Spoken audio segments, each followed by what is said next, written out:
Dr. Leon and Datar Sahi, welcome to Life After Impact. I'm very excited to talk to you today. Glad to be here. Thank you for having us. Yeah. Yeah. Well, our topic today is on the senses. And Datar, you are the CEO of a company called SuperSenses. You have developed this at-home testing kit that is really empowering people to be able to track their senses over time. Dr. Leon, you are a phenomenal researcher in the world of senses and sensory enrichment. So I'm really looking forward to hearing more about both of your backgrounds and about this company, and then talking about the role of senses in concussions and what can happen when people get a concussion, what types of sensory loss they experience, and why that's important to pay attention to and track. Welcome to the show, and let's dive in. Okay, Datar, Wonderful. do you want to go? Thank you. Yes, doctor. So my name is Datar Sahi. Like you said, I founded SuperSenses.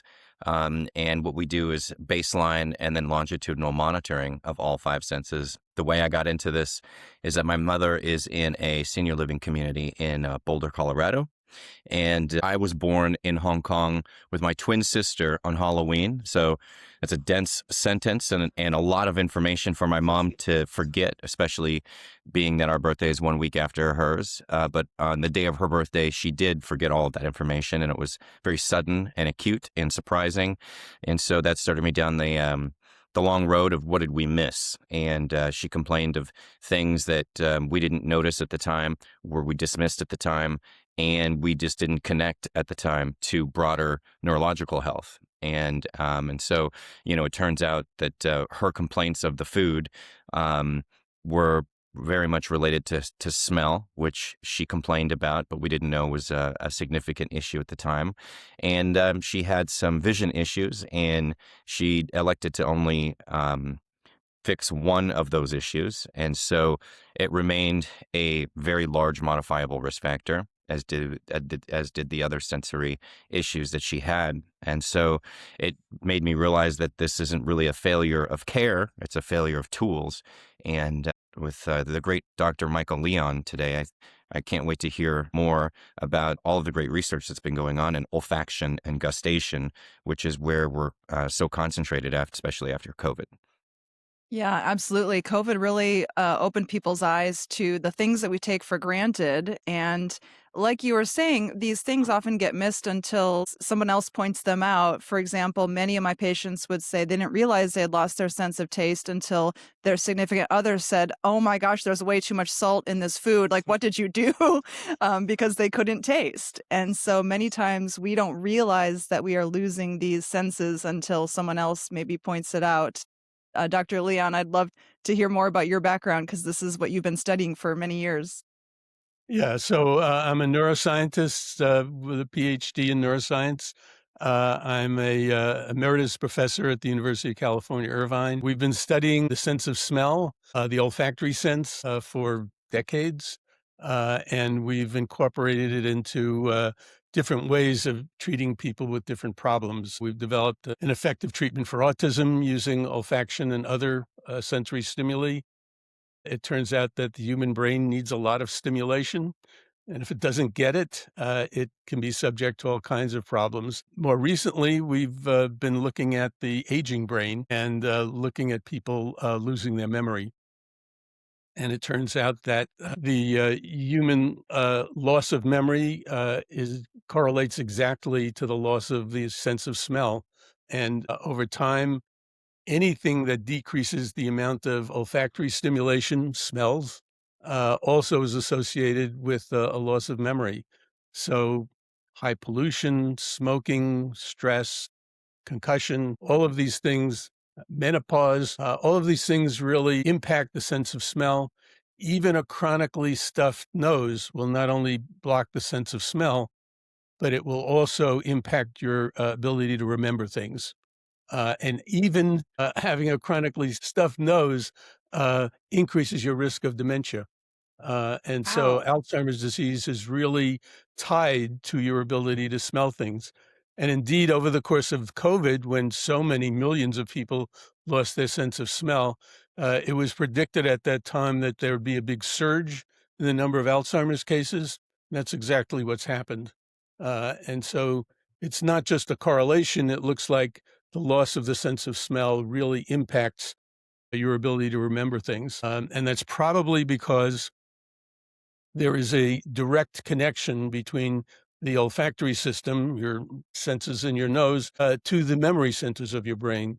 All the other senses can impact memory, and that's important too. But the olfactory system is the only one that has a direct superhighway access to it. And so any change in the amount of olfactory stimulation greatly impacts your ability to remember things. The olfactory system evolved at a time when there was plenty of olfactory stimulation. For example, nobody ever took a shower.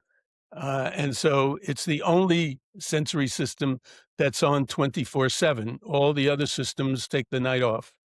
Mm. And so it's the perfect way to maintain a great deal of brain stimulation. The problem is that we've cleaned up ourselves, we've cleaned up our environment, and so my guess is if we all take a deep breath now, we won't smell anything. And you can do that a dozen times in the day, you won't smell anything. And so what we think is happening is that we're walking around with a deprived brain, a brain that doesn't have the stimulation from olfactory stimuli that it needs. And so gradually our brain deteriorates and also makes us more at risk for a whole range of diseases. We've counted 139 diseases that are associated with olfactory loss.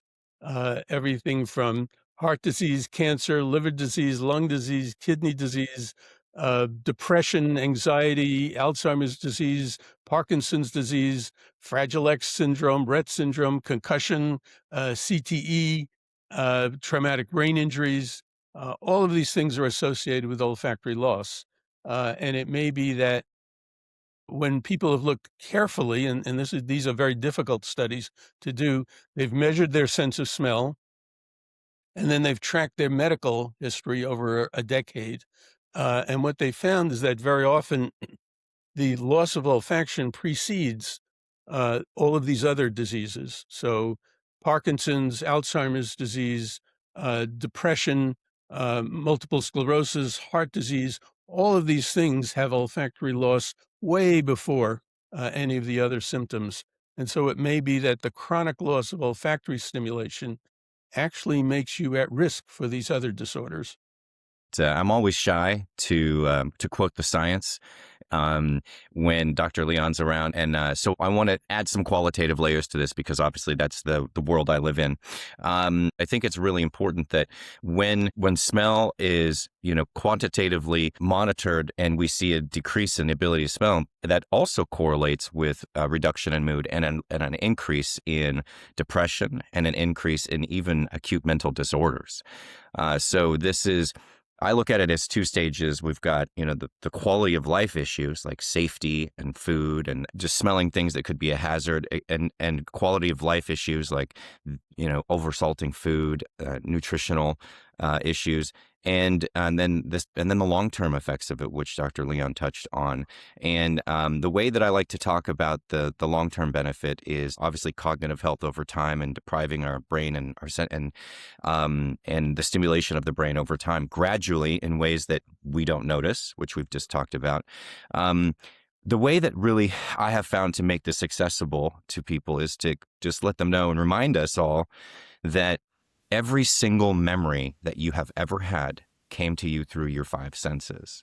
Every single memory that you'll have from this podcast today, or any memory that you'll have or not have in the future, comes to you through your five senses. And so when those signals are of high quality, then your brain is able to process those signals. And as Dr. Leon said, it really needs a lot of stimulation.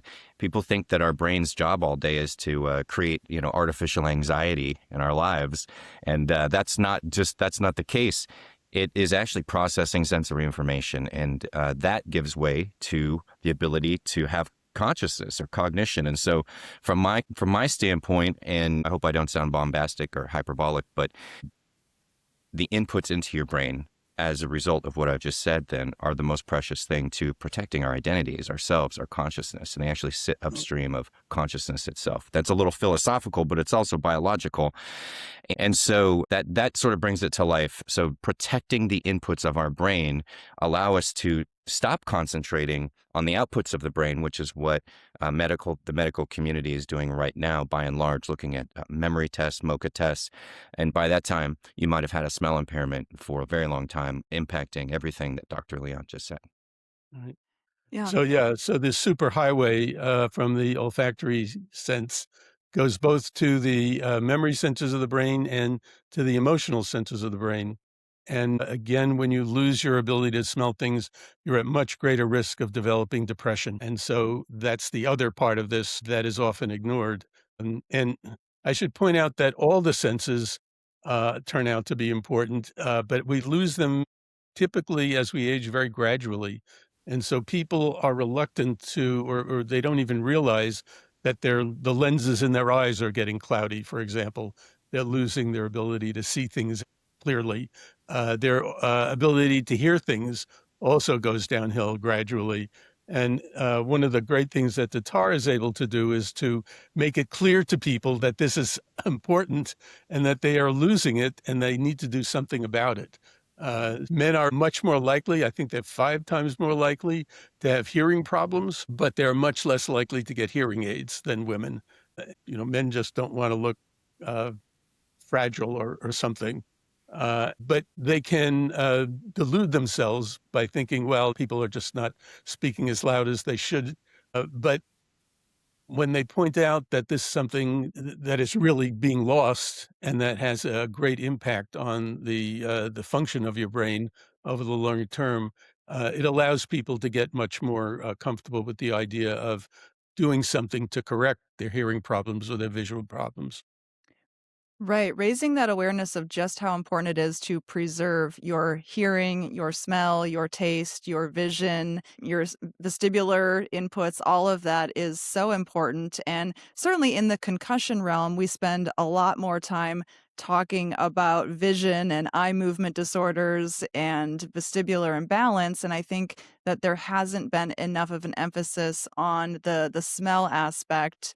And so I would love to hear more about this at-home test kit that people can do that actually assesses all 5 senses.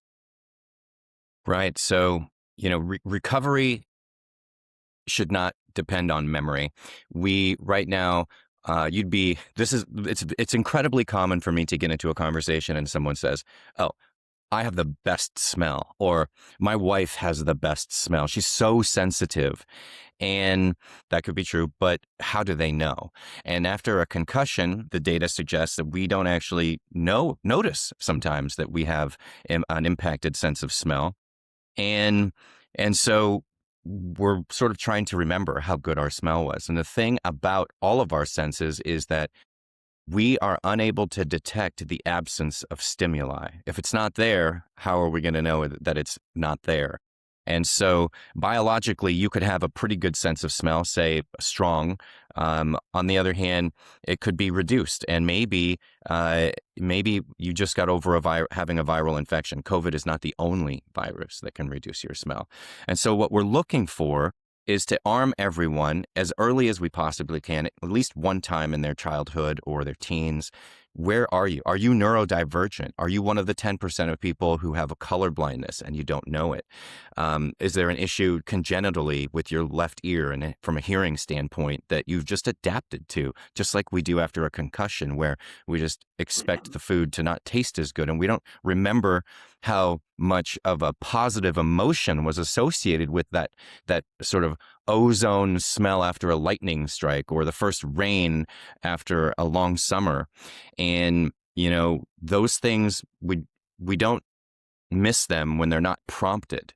And it's, again, the absence of stimuli that we are trying to help people identify over time as a third party that's objective. A lot of times you can go to a healthcare facility or a clinic or a clinician or someone who only operates in a silo. And because of hyper specialization in the medical community, folks don't talk to each other, so they might not get the full picture.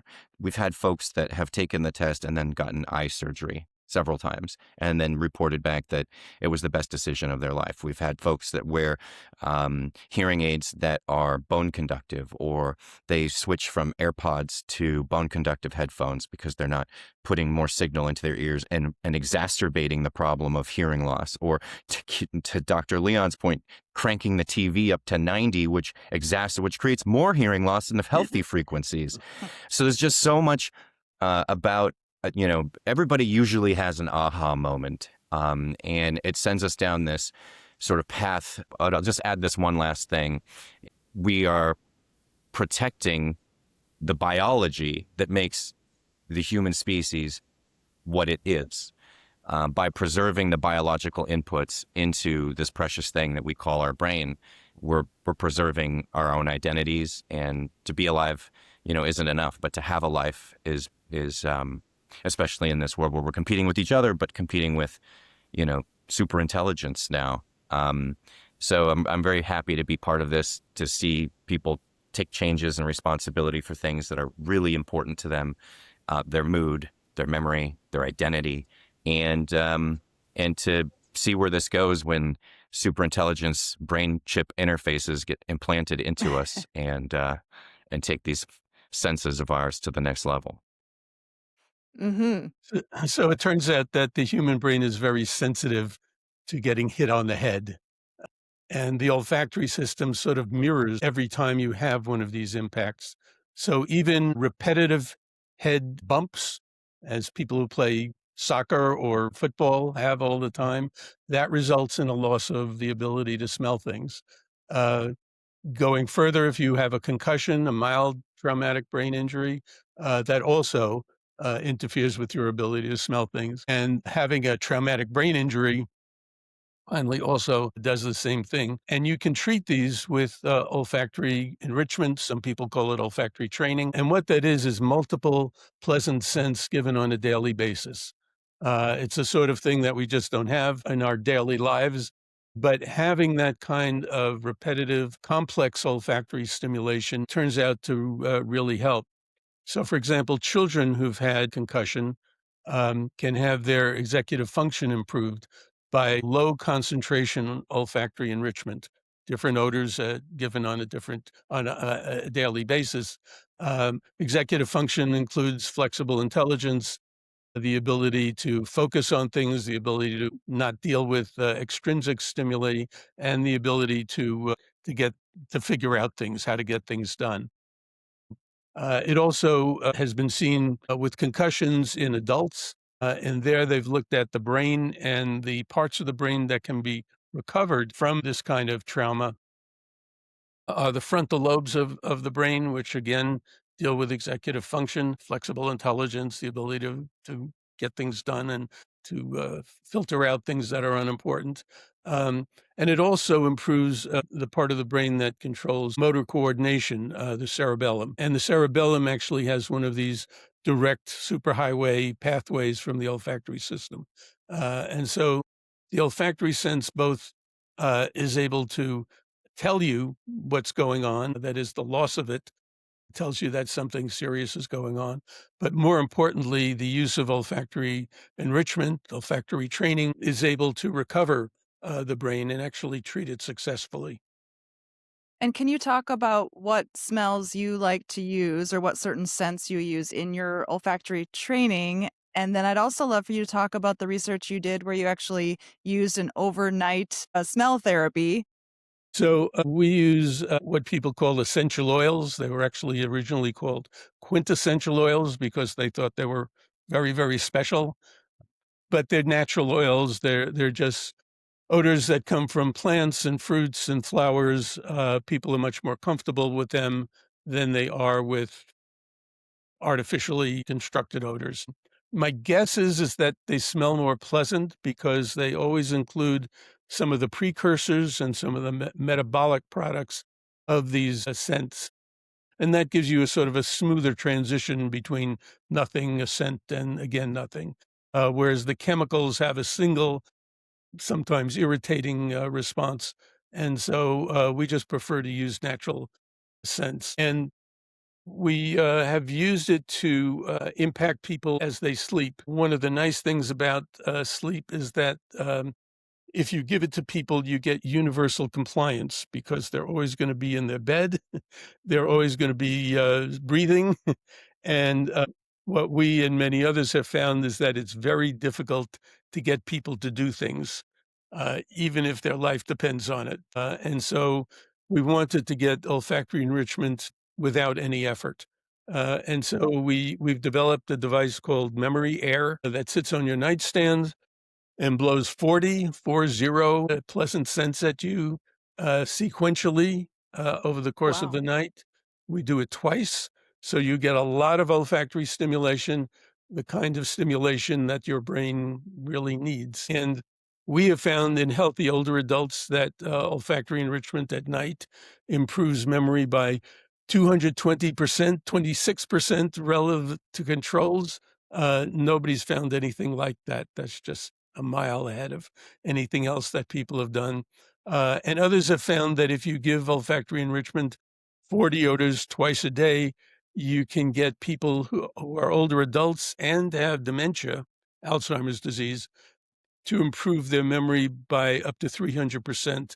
And nobody has ever come close to that in terms of therapy for dementia. And we've also found that the brain improves very much like the behavior improves. And so we have been able to do what no drug has been able to do, and no computer training has been able to do, and no device has been able to do. And that's by stimulating the system that has a direct connection to memory. It also improves depression. So demented older adults also have depression, and the 40 cents twice a day improved it by 325%. Again, nobody has found anything like that. And so we think this is the new way to treat dementia, the new way to treat aging. And we think it also can deal with things like concussion, where we know that it works when people do it manually. But again, people struggle to do anything if you ask them to do it. Much easier to just go to bed and breathe while you're sleeping. Right. Turn on a switch and then go to bed. That's a You very don't, low so point of entry. the first night you press a button when you go to sleep, and from that point on, you never have to press a button again. Oh, Right? funny. You So it's on you a timer. literally just have to go to sleep. I'm going to turn on the voice of the listener right now.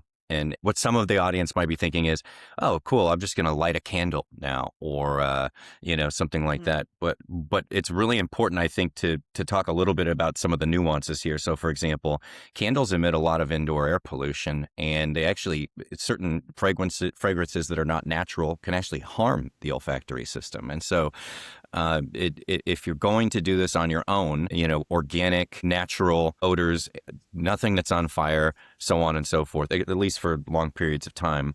And it's important, I think, to say that this product was born out of research in Dr. Leon's lab, and the product was constructed later after they sort of manually administered this over time.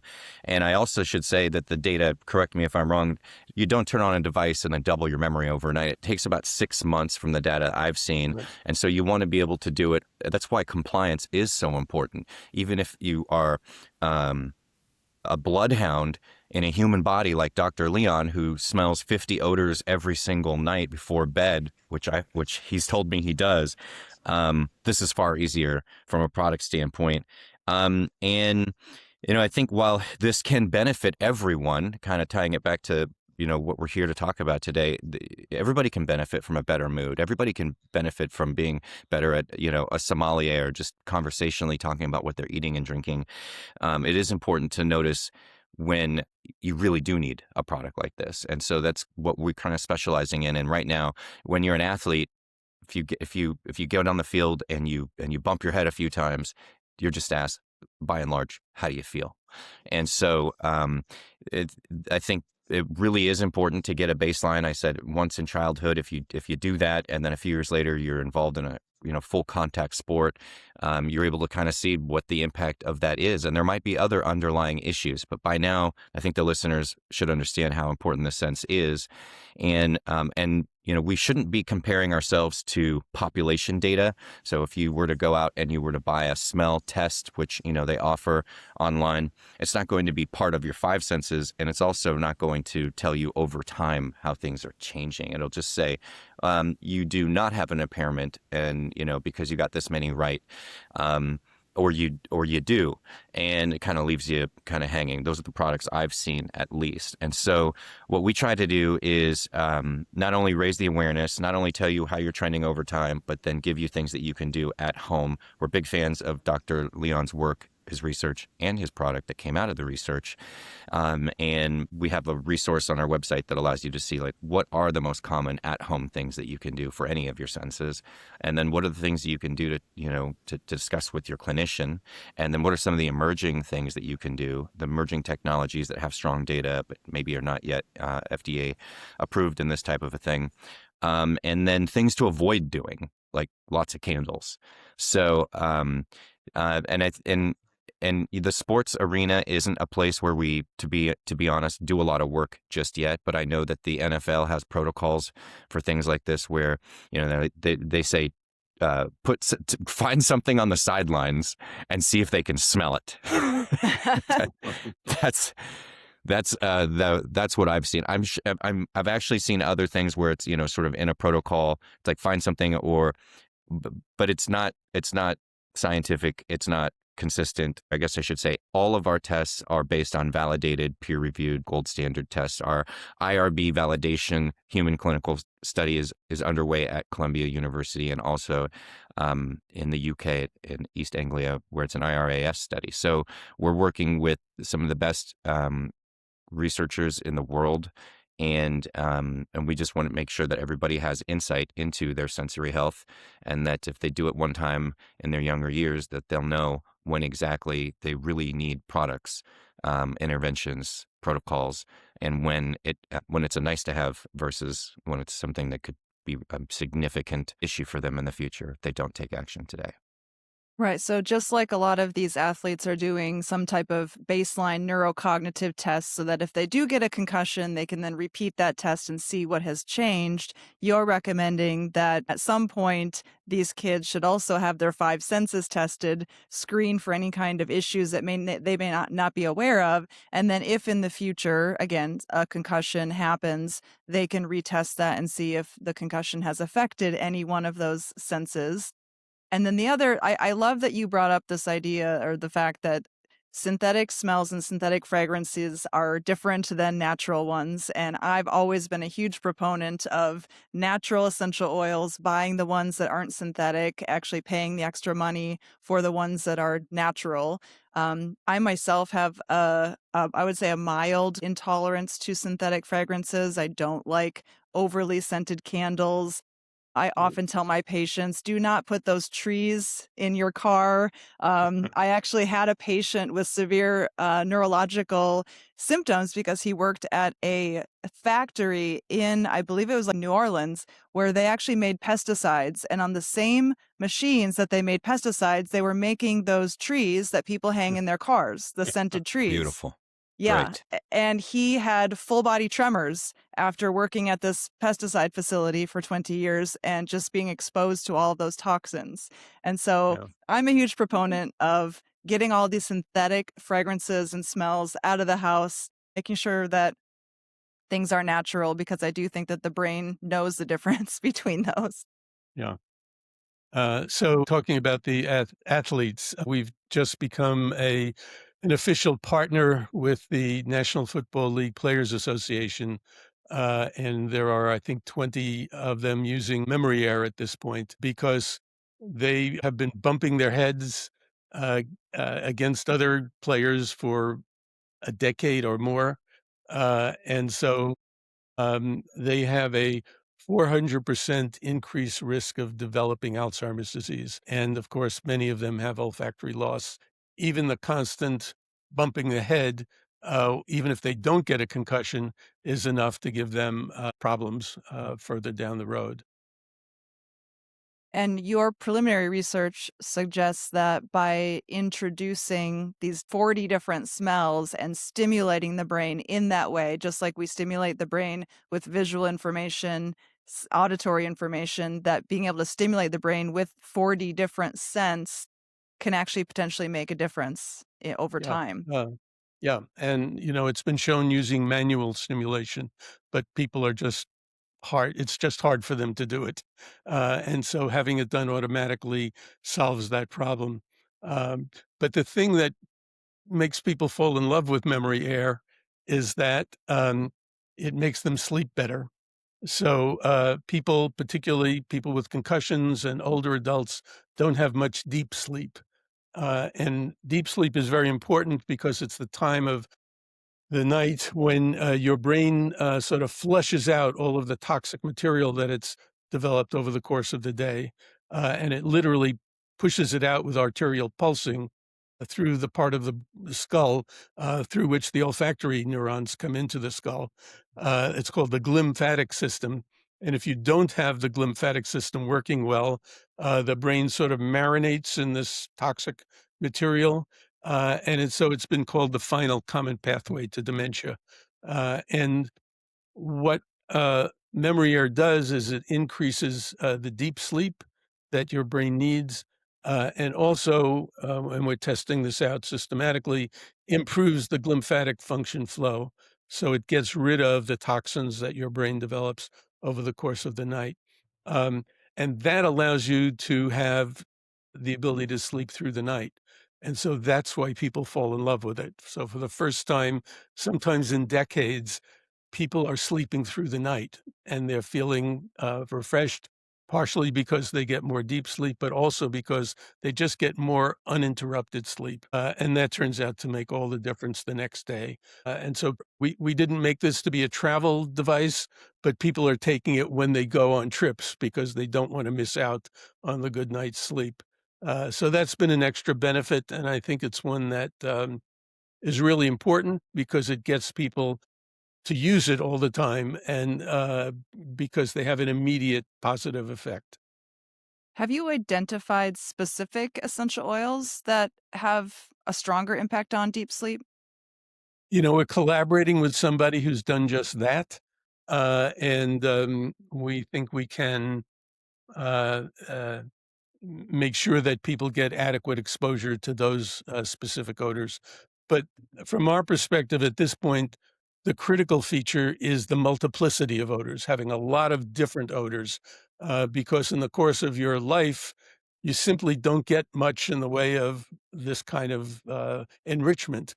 Maybe get one or two odors over the course of the day, briefly, and your brain evolved at a time when it was getting dozens and dozens of odors over the course of the day. And so we think it's not specific odors that are critical, but having many different ones that is critical. And to that point, and non-scientifically, I'll add that I know folks who own the MemoryAir device, and a few of them have said that they just love walking into the room and smelling different odors and scents. And the reason that that it's unique in that way is because if we burn a candle, if we have lavender going, we sort of just get used to it. But with the 40 rotating, for what I understand with my friends who have it, and customers of Dr. Leon's in care settings, actually, one of the big rave reviews is that it's just a very pleasant device because it rotates. So if I had to guess, humans are evolved to be attracted to pleasant scents because their brain needs it. And so you actually have a reflex response when you are presented with a pleasant scent, is that it goes to the cerebellum, the motor coordination center. And what that does is it have a rapid reflex that causes you to sniff, right? So you realize that you never sniff ordinarily. It's only when you have a pleasant scent, like you're presented with a rose, for example, you go, right? Right, right. And that is the reflex response that you have to a pleasant scent. And so I think the brain evolved to get you to get that kind of stimulation. Makes perfect sense. Fascinating. And then Going back to the home test kit, how is that structured? What is in this kit when people order it? Great question. If I should have had a kit here present with me, but basically, you can you would order the kit, and when it arrives, it's in an envelope, a 6x9 envelope, and it has everything inside that you need. I think Dr. Leon has used it, but essentially, you have a 12 odorant, microencapsulated scratch and sniff smell card, and we're testing odor discrimination. So you're given options to choose from, and then there are taste strips, and you're asked, can you taste anything at all? And then what you taste, and then you rate the intensity of it. There's a touch disc. It's the only part of the assessment that you need a partner for. And then vision is testing color contrast, color vision, near visual acuity, and contrast sensitivity. And then hearing, we have pure tone hearing test. And so when all of those signals are scored separately, but then put together as a composite score, you have 14 days to get it done. And then you have a composite score.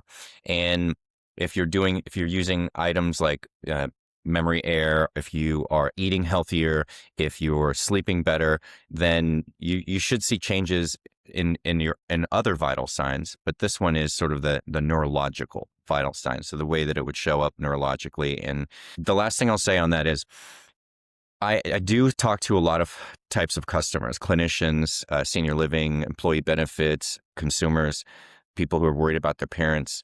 And the value of having this before and after is it gives a lot of peace of mind. There was a recent study in neurology. It was just got released in February. It was a study that looked at 2,700 people over 7 years. And, I'll state the obvious thing first. People who used hearing aids had less dementia diagnosis by the end of the 7 years, 33%. And the inverse, also true. No hearing aids or hearing aid interventions, then they had a higher rate of dementia. So by 33%. So it's not a small number.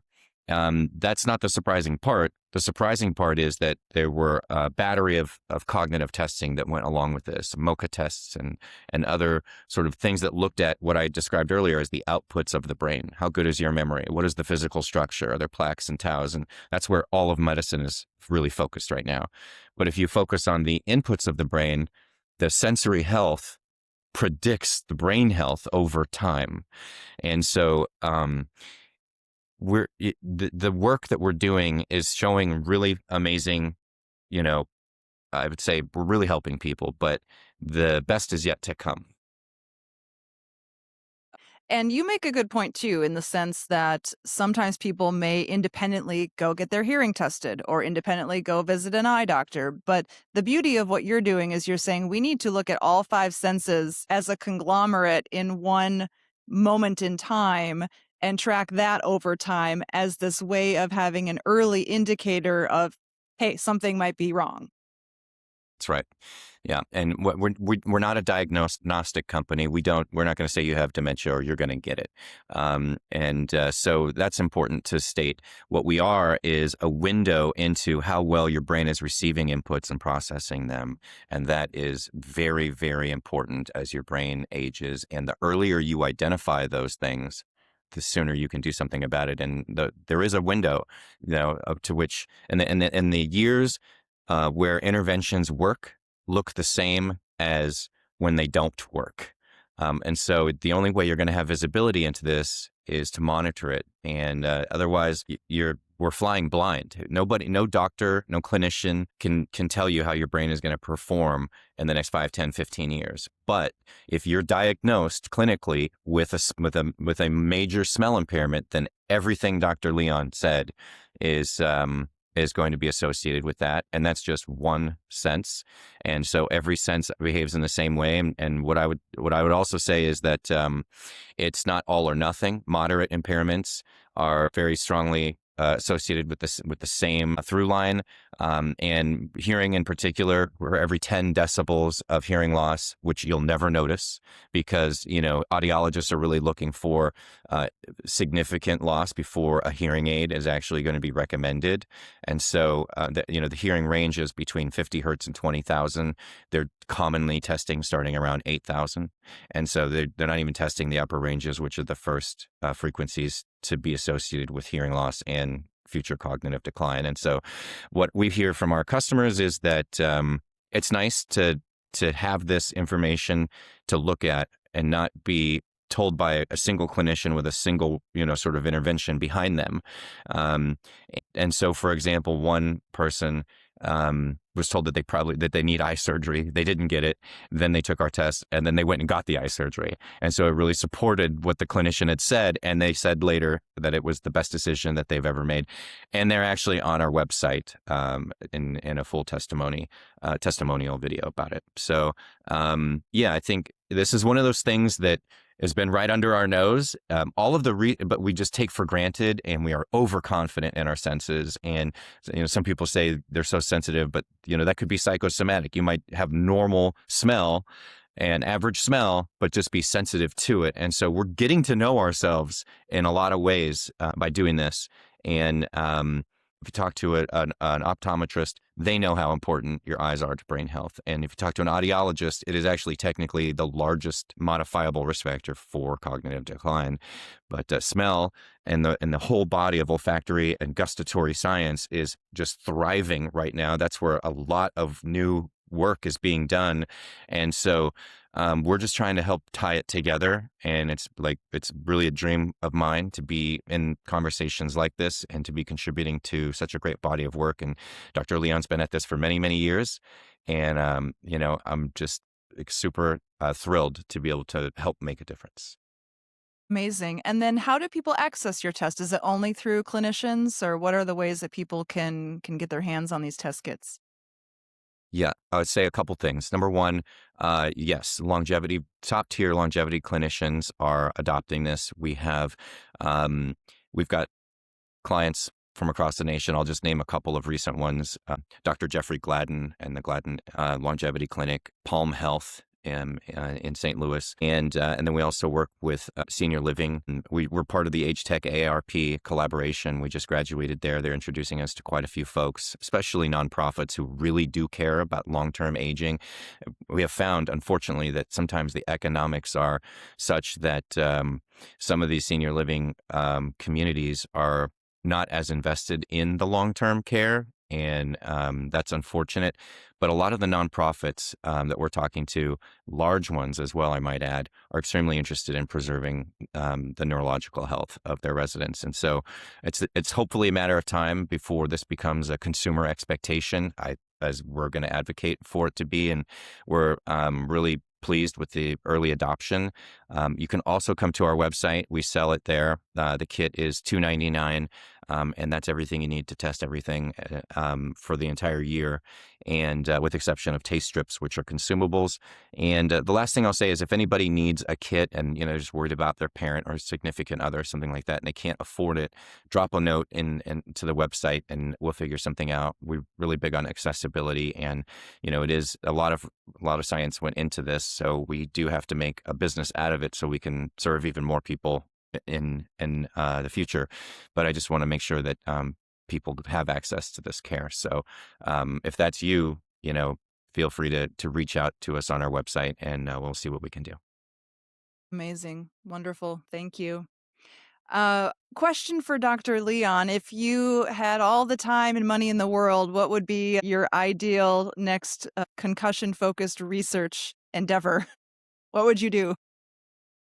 So I think more and more people are realizing that this waste disposal system, the glymphatic system, is critical for brain health.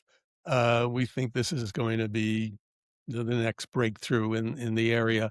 All of the drugs that have been tried don't work. All of the devices that people have used don't work. But if we can modify and improve the glymphatic system flow, getting rid of all this toxic material, that would be great. And people with concussions have lymphatic systems that are damaged and don't work.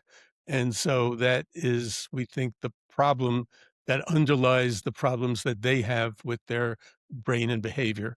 And so what we'd like to do is test people. We think we're going to try this with retired NFL players first, is to see if we can improve the lymphatic system and thereby improve their brain and behavior with MemoryAir as they sleep at night.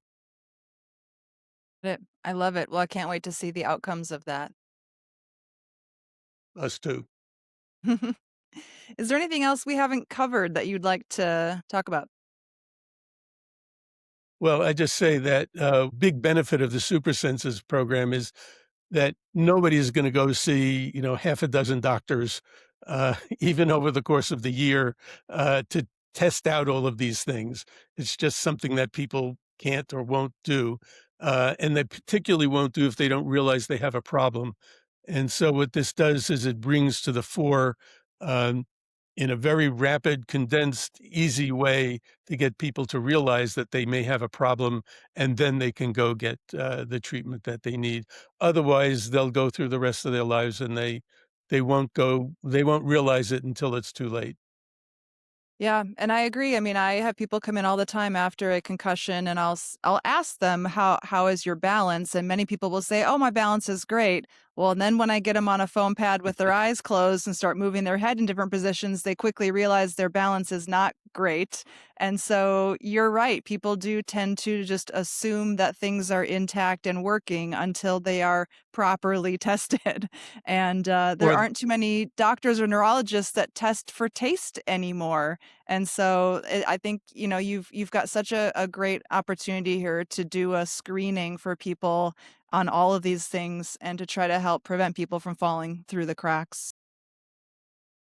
Thank you. Yeah, that's right. And what I love about both of our work is it's overlooked and sort of fundamental, and so we're reviving what what has been overlooked by modern medicine in a way, and it's so necessary. And so it's we didn't invent a new molecule, but we are really helping a significant number of people, I think, preserve and protect what really matters.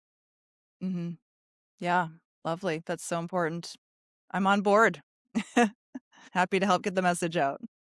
Yeah, appreciate you having us. Yeah, me too. absolutely.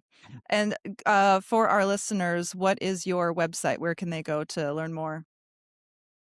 So for us, it's supersenses.com. That'll get you there. There's an actual hyphen or a dash in there, so super dash senses, but we show up in first place there anyway. And for a limited time, we actually have an ability to give, like, for example, the hearing test or the vision test for free. So again, if somebody's interested, they can reach out to the website. If they can't afford the full kit, but everything on the site will help them understand how important it is and walk them through this this process that is designed to be completed in 30 minutes at home with immediate results right in front of you. So you're not waiting for any of the results to get mailed to you or anything. And we're at memoryair.com. So memoryair, one word.com. Okay, perfect. I will share all of that in the show notes. Great. Thank you. Beautiful.